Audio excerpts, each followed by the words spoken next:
Hello, नमस्कार, आदाब। मैं हूं मोहम्मद अहमद काज़मी और आप देख रहे हैं मीडिया स्टार वर्ल्ड। आज पेश है इजराइल फिलिस्तीन टकराव की उस कहानी का दूसरा एपिसोड जो आपको कोई नहीं बताएगा। आज के हालात को समझने के लिए हिस्ट्री, तारीख को समझना ज़रूरी है। आगे बढ़ने से पहले ये भी बता दूं कि ये सीरीज़ एक ऐसी रिसर्च की बुनियाद पर तैयार की गई है जिसमें वेस्टर्न सोर्सेज का ज़्यादा इस्तेमाल हुआ है।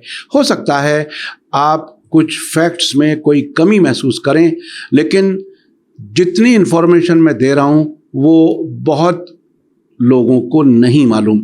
अगर आपको ऐसा लगे कि फैक्ट्स में कहीं कोई कमी और गलती है तो आप कमेंट्स में हमें ज़रूर बताएं, हम उसको आइंदा दुरुस्त करने की कोशिश करेंगे। पिछले एपिसोड में हमने आपको उस तारीख तक पहुंचाया था जिसने वेस्ट एशिया का इतिहास हमेशा के लिए बदल दिया। 14 मई 1948, वो दिन जब डेविड बिन गुरियन ने इजराइल के क़याम का ऐलान किया। ऐलान के कुछ ही घंटों बाद अमेरिका ने इजराइल को मान्यता दे दी, तस्लीम कर लिया। थोड़ी ही देर बाद सोवियत संघ ने भी नए मुल्क को तस्लीम कर लिया। दूसरी तरफ फ़िलिस्तीन की सरजमीन पर रहने वाले लाखों अरबों के लिए ये किसी नए मुल्क का जन्म नहीं था, बल्कि अपनी मादर वतन, मातृभूमि, अपने घर, अपनी ज़मीन और अपने भविष्य मुस्तकबिल के छिन जाने की शुरुआत थी। इसीलिए फ़िलिस्तीनी इस दौर को नकबा कहते हैं, यानी महाविनाश। लेकिन अक्सर इतिहास की किताबें यहीं रुक जाती हैं। ऐसा लगता है कि जैसे 1948 की जंग ख़त्म हुई और कहानी भी ख़त्म हो गई। हकीकत इसके बिल्कुल उलट है। असल कहानी तो 1948 के बाद शुरू होती है, क्योंकि अगले 19 सालों में ऐसे फैसले हुए, ऐसी जंगें हुईं और ऐसी सियासी चालें चली गईं जिन्होंने फ़िलिस्तीन के नक्शे, अरब दुनिया की सियासत और पूरी दुनिया की कूटनीति, डिप्लोमेसी को बदल कर रख दिया। आज हम उसी दौर की कहानी जानेंगे। पहले सेगमेंट में हम समझेंगे 1948 की जंग ख़त्म हुई, लेकिन फ़िलिस्तीन और छोटा हो गया। आगे बढ़ने से पहले बता दूं कि इस वीडियो में United nation general assembly resolution 194, encyclopedia Britannica, United Nations office for the coordination of humanitarian affairs OCHA से हासिल इंफॉर्मेशन की बुनियाद पर स्क्रिप्ट लिखी गई है। अब चलते हैं, शुरुआत करते हैं। 1948 की अरब इजराइल जंग तकरीबन 1 बरस तक अलग अलग मरहलों में चलती रही। मिस्र, जॉर्डन, सीरिया, इराक और लेबनान, इन सभी अरब मुल्कों की फ़ौजें फ़िलिस्तीन में दाखिल हुईं। उनका ऐलान था कि वे फ़िलिस्तीनियों की हिफाजत करेंगे और नए बने इजराइल को रोकेंगे। लेकिन जंग का नतीजा उम्मीदों से बिल्कुल उलट निकला। 1949 में जंगबंदी समझौते हुए। जब धूल बैठी और नक्शा सामने आया तो दुनिया ने देखा कि यूनाइटेड नेशन ने 1947 की विभाजन योजना यानी पार्टीशन प्लान में इजराइल को जितनी ज़मीन देने का प्रस्ताव रखा था उससे कहीं ज़्यादा इलाका अब इजराइल के कंट्रोल में था। यानी ऐसा महसूस हुआ कि ये अरब जो आए थे वो खुद इजराइल की साजिश का हिस्सा थे। यूनाइटेड नेशन के प्लान के मुताबिक तकरीबन 55% इलाका इजराइल को और तकरीबन 45% इलाका अरब फ़िलिस्तीनी राज्य के लिए तय पाया था। लेकिन 1949 तक इजराइल तकरीबन 78% ऐतिहासिक फ़िलिस्तीन पर कंट्रोल हासिल कर चुका था। यानी जंग के बाद फ़िलिस्तीनी राज्य के लिए बचा ही कितना, सिर्फ 2 ख़ास इलाके, वेस्ट बैंक और गाज़ा पट्टी। लेकिन अफसोसनाक हालत ये हुई कि ये दोनों इलाके भी किसी आज़ाद फ़िलिस्तीनी सरकार के तहत नहीं आए। वेस्ट बैंक जॉर्डन की हुकूमत में चला गया, जबकि गाज़ा पट्टी की हुकूमत मिस्र ने संभाल ली। यानी 1948 की जंग के बाद दुनिया के नक्शे पर कोई आज़ाद फ़िलिस्तीनी स्टेट वजूद में आया ही नहीं। ये वो सच्चाई है जिसे समझे बिना आज के टकराव को समझना तकरीबन नामुमकिन है। आज के दूसरे सेगमेंट में हम समझेंगे कि जो फिलिस्तीनी घर से निकले थे कुछ दिनों के लिए, वो शरणार्थी बन गए पीढ़ियों के लिए। जंग के दौरान और उसके बाद जो सबसे बड़ी इंसानी त्रासदी क्राइसिस हुआ वो था लाखों फिलिस्तीनियों का बेघर होना। यूनाइटेड नेशन के अंदाजे के मुताबिक तकरीबन 7 लाख से ज़्यादा फ़िलिस्तीनी अपने घरों से निकलने पर मजबूर हो गए।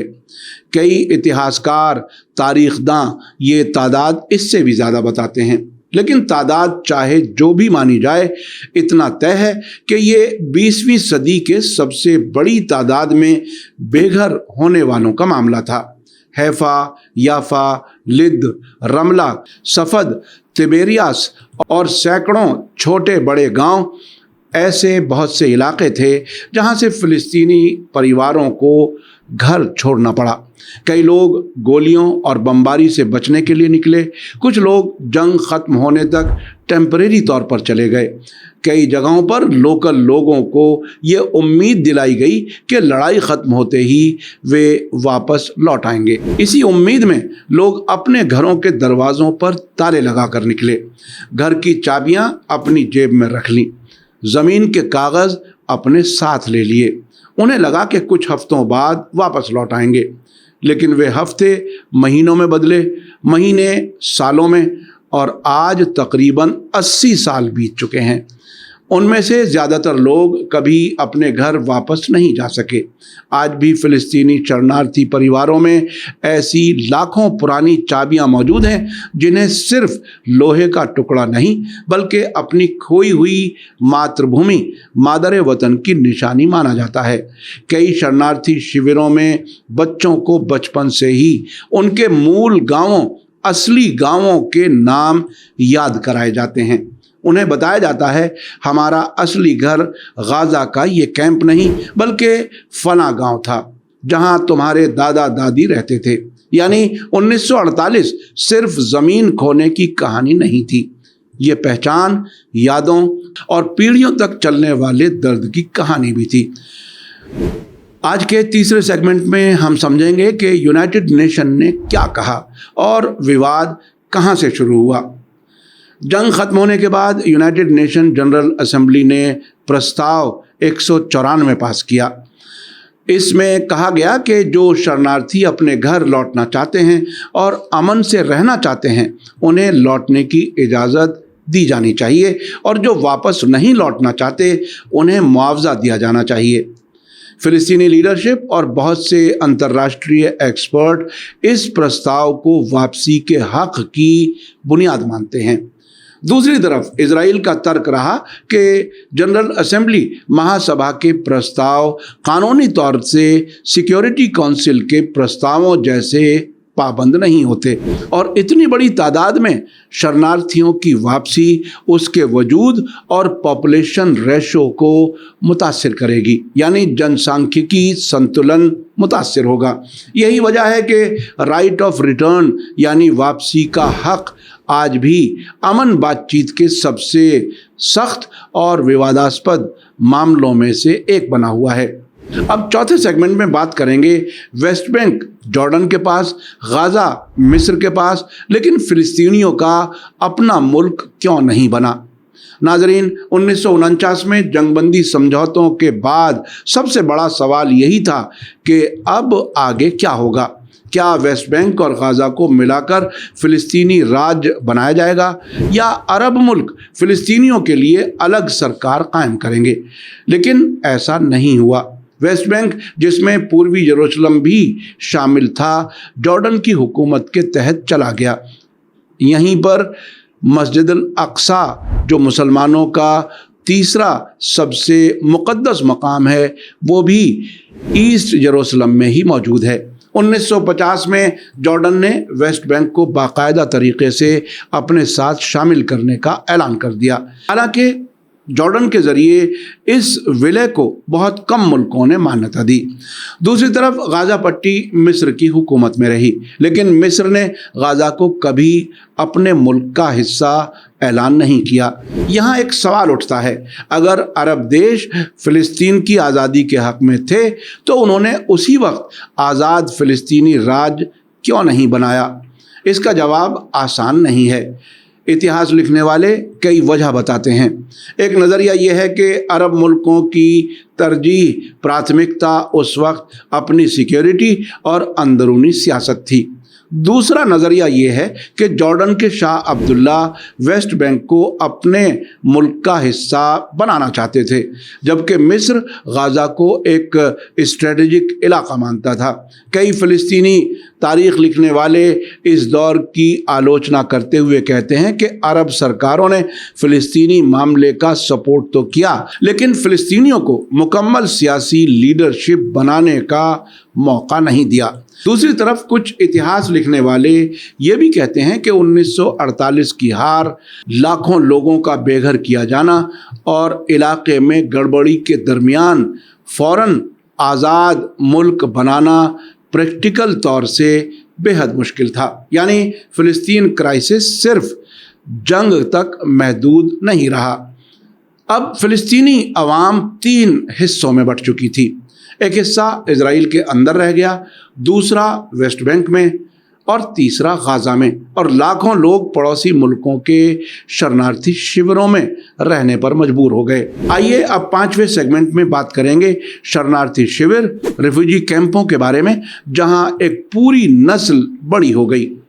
Gaza, Jabalia, Khan Yunis, Balata, Jenin, Ain al Hilweh, Shatila, ये सिर्फ जगहों के नाम नहीं थे, ये उन लोगों की नई दुनिया बन गई जो कभी अपने खेतों, बागों और मकानों के मालिक थे। 1949 में यूनाइटेड नेशन ने UNRWA नाम की संस्था बनाई। इसका काम था फ़िलिस्तीनी रेफ्यूजीज़ को खाना, तालीम और बुनियादी सेहत सर्विसेज मुहैया करना। उस वक्त शायद किसी ने नहीं सोचा होगा कि ये इंतज़ाम कुछ महीनों या बरसों के लिए नहीं बल्कि दहाइयों तक चलेगा। आज भी लाखों रजिस्टर्ड फ़िलिस्तीनी रेफ्यूजीज़ UNRWA की सर्विसेज पर निर्भर करते हैं, डिपेंड करते हैं। शरणार्थी शिविरों में जन्म लेने वाले बच्चों ने अपने गांव कभी देखे ही नहीं हैं, लेकिन हर घर में एक ही कहानी सुनाई जाती है, हमारा असली घर यहाँ नहीं है। इसी याद ने फ़िलिस्तीनी नेशनल पहचान को ज़िंदा रखा है, लेकिन इसी ने गुस्सा, बेबसी और रेजिस्टेंस के जज्बे को भी गहरा किया है। आज के इस एपिसोड के 6ठे सेगमेंट में हम समझेंगे इजराइल ने इन 19 बरसों में क्या कुछ किया। 1949 से 1967 के बीच इजराइल ने सिर्फ अपनी सीमाओं की रक्षा नहीं की, उसने अपने नए राज्य की संस्थाओं को मजबूत करना शुरू कर दिया। दुनिया भर से यहूदी यहाँ आ रहे थे। यूरोप, अरब मुल्कों, नॉर्थ अफ्रीका और बाद में सोवियत इलाके से भी यहूदी कम्युनिटी के लोग इजराइल पहुँचने लगे। नई बस्तियाँ बसाई गईं, खेती का फैलाव हुआ, इंडस्ट्री खड़ी की गई, फौज को जदीद बनाया गया, ज़रूरी फौजी सर्विस का इंतज़ाम किया गया और संगठित किया गया।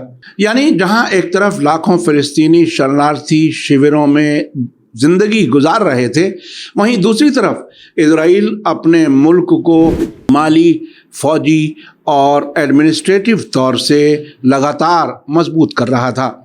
यही गैर बराबरी आने वाली दहाइयों के संघर्ष की बैकग्राउंड बनी। अब इस एपिसोड के 7वें हिस्से में बात करेंगे।